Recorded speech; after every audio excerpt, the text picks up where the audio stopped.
अब हम सर्दी क्या कर रहे हो मम्मी? हम सर्दियों के मजा ले रहे हैं। क्या मजे ले रहे हो? आलू के पराठे बना रहे हैं चूल्हे पे। और खा कौन रहे?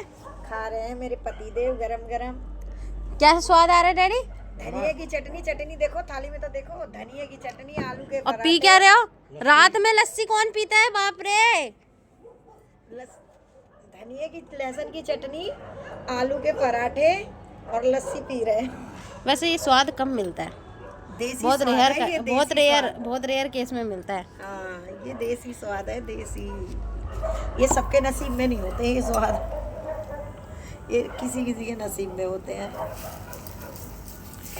ये हम चूल्हे पे बना रहे हैं। गाइस जिसे खाना कमेंट करना, बना के मम्मी खिलाएंगी।